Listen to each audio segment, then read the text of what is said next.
Krishna Chaitanya Prabhu Nityananda Shri Advaita Gadadhar Srivasati. Hare Krishna, welcome. We are continuing our traveling through the Bhagavad-gita. Bhagavad-gita as it is, translated and commented by His Divine Grace A.C. Bhaktivedanta Swami Prabhupada. And the second chapter, contents of the Gita summarized, we are in the verses that are describing a person who is actually fixed in that realization. And I'm reading text 57. Ya sarvatrana bhishnehas tattat prapya shubha shubham nabhinandati nadveshti tasya pragya pratisthita. In the material world, one who is unaffected by whatever good or evil he may obtain, neither praising it nor despising it, is firmly fixed in perfect knowledge. Purport. There is always some upheaval in the material world, which may be good or evil. One who is not agitated by such material upheavals, who is unaffected by good and evil, is to be understood to be fixed in Krishna consciousness. As long as one is in the material world, there is always the possibility of good and evil because this world is full of duality. But one who is fixed in Krishna consciousness is not affected by good and evil because he is simply concerned with Krishna, who is all good absolute. Such consciousness in Krishna situates one in a perfect transcendental position called technically samadhi. So, to be firmly fixed in perfect knowledge is a little bit more than just studying and remembering and being able to bring back the words. It is a question of realization. Perfect knowledge, of course, it begins somewhere. We want to read the knowledge also, but we have I need to find that verse, but there is a verse that defines knowledge not by the amount of knowledge, memory one is able to bring back, which is also coming up quite often in the modern world, when in the schools they are saying, well, why should we learn all these things? Why should the students learn all these things when they can just find it on the internet? But the thing is, it's not enough to be able to find facts. Knowledge is more than that. And knowledge, according to Bhagavad-gita, is more a question of realization and qualities as a person. So this knowledge, this basic knowledge that we start the Bhagavad-gita, the second chapter of Bhagavad-gita, is the fact that there is a difference between soul and body. And that, as a spirit soul, my connection with this body is actually a kind of an illusion. Right now I'm situated in this body. Right now I can't exactly step out of it and pick up another body because I am controlled by the laws of this world. I'm a tiny little soul and I cannot control it in that way. But it is quite possible to rise above this conditioning. And that ability is spiritual. The spiritual world, the spiritual life, the spiritual knowledge. So a person who is unaffected by whatever good or evil he may obtain, neither praising nor despising it, is firmly fixed in perfect knowledge because he's not affected. If we identify very strongly with this body, or with our position, or with our nation, or our group in some sense, and some ill befalls it, is very disturbing, and something good befalls it, that elation can also be a little bit crazy. Sometimes you see after a football game or something, the whole town comes together and drives around in cars and screams, and it's a whole big thing. And it may be fun and it may be enjoyable, but it certainly has nothing to do with being a peaceful, realized spiritual person. But one who is fixed in Krishna consciousness, not affected by this, it is called samadhi, which means a sort of trance, which means an absorption. So yes, these are the definition of what it means to be fully realized and mature in Krishna consciousness. I will read another verse. Text 58.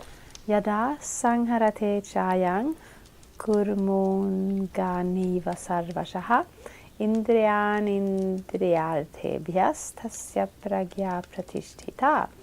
One who is able to withdraw his senses from sense objects as the tortoise draws its limbs within the shell is firmly fixed in perfect consciousness.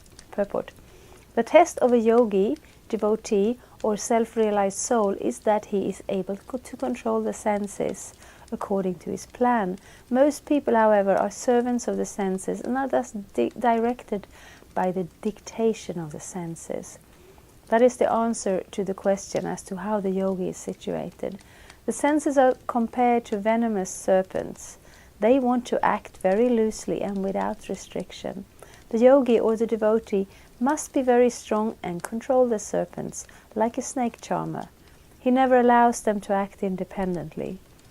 There are many injunctions in the revealed scriptures. Some of them are do-nots and some of them are do's. Unless one is able to follow the do's and the do-nots, restricting oneself from sense enjoyment, it is not possible to be firmly fixed in Krishna consciousness. So, this is a fact. If I'm not this body, if I'm a spirit soul and I'm connected with Krishna, then being controlled by the senses that there are different aspects of this body means that my realization of my own spiritual nature is not really there. This is not a question of creating a very stern and rigid lifestyle to, I don't know, to kind of prove that I'm spiritual or to master my mental strength or something like that. Although that can be a phase in yoga, one part of the yogic life, but it's simply a fact that if one has reached that level of realization, then these senses are not the thing that gives us satisfaction. Of course, everybody eats and sleeps and reads and hears things. But the quality of that is different. And it is quite possible to, fulfill the nature of oneself as a person in a spiritual sense. The best example set herein is the tortoise. The tortoise can, I may pronounce that totally wrong, but I hope you know what I mean. The tortoise can at any moment wind up its senses and exhibit them again at any time for a particular purpose. Similarly, the senses of the Krishna conscious person are used only for some particular purpose in the service of the Lord and are withdrawn otherwise. Arjuna is being taught here to use his senses in the service of the Lord instead of for his own satisfaction. Keeping the senses always in the service of the Lord is the example set by the analogy of the tortoise who keeps the senses within. Yeah, so there are different kinds of yoga, and one way of doing yoga is to controlling the senses by not allowing them to have to come out, and one can do that for a while. And actually, as a beginner in a yogic process, it may be very healthy to live kind of a little bit of a strict life, because it quiets down the demands of the senses and the mind, and it makes it easier to focus on one's spiritual life, studying, meditating, serving in different capacities. Eventually, though, spiritual life is supposed to come from within, from the heart, in a more natural sense, and that's the example given herein. You can take the example of a regular yogi who actually does this, who actually withdraws the senses by these breathing exercises and so on. You're able to stop the breathing, and at that moment, I read this before, and I'm thinking, how is it possible a yogi does actually turn inside in the heart to look at the super soul instead of looking out through the senses. How is it possible? But through very strict performance of this dhyana yoga, yoga and meditation, you can come to a point where you stop the breathing, and then you're able to redirect your consciousness not out through the physical senses but in towards the heart. This is not the process of bhakti yoga that we are practicing. Our process of bhakti yoga means to engage the senses in the service of the master of the senses. Rishikena Rishikesa Sevanam Bhakti Uchyate. It means we serve Krishna. And then that service becomes so, it permeates our lives. And it becomes the most attractive feature in our life, the thing we want to do the most. And then we use the senses, whether it's the material senses of this body or the actual spiritual senses of the spirit soul, we use them to connect with Krishna, to serving him in love, or to aspire to serve him in love. And that is yoga. That is the actual real meaning of yoga, to connect with the Supreme. I'll take another verse. Text 59. Vishaya vinivartanti niraharasya dehinaha rasavarjam rasopyasya parangdrishtva nivartate. Though the embodied soul may be restricted from sense enjoyment, the taste for sense objects remain. But ceasing such engagement by experiencing a higher taste, he is fixed in consciousness. Purport. Unless one is transcendentally situated, it is not possible to cease from sense enjoyment. The process of restriction from sense enjoyment by rules and regulations is something like restricting a deceased person from certain types of eatables. The patient, however, neither likes such restriction nor loses his taste for eatables. Similarly, sense restrictions by some spiritual process like Ashtanga Yoga in the matter of yama, niyama, asana, pranayama, pratyahara, dharana, dhyana, etc. is recommended for less intelligent persons who have no better knowledge. But one who has tasted the beauty of the Supreme Lord Krishna in the course of his advancement in Krishna consciousness no longer has a taste for dead material things. Therefore, restrictions are there for the less intelligent neophytes in the spiritual advancement of life, but such restrictions are only good until one actually has a taste for Krishna consciousness. When one is actually Krishna conscious, he automatically loses his taste for pale things. So this is, in a nutshell, the practice of Krishna consciousness. It is not meant to be a dry thing, to just restrict. It's also not meant to be a loose thing, to just wander about in this world and do whatever you feel like. It is a process that is functional and that is given, and this Krishna himself is giving this knowledge, and it's coming down in the disciplic succession. It is a practical process where in the beginning we restrict our senses, we protect our spiritual. It's sometimes compared to a seed. You start a spiritual life, there's like a seed is planted, and it grows up a little bit, and you need to be very careful with that plant so it's not destroyed. But over time, it will become very strong. And it is not that then we become so spiritual that we can do whatever we want. We can do whatever we want, because what we want to do is serve Krishna, is connect to Krishna. And that lifts us above these material distractions. I would like to call it distractions.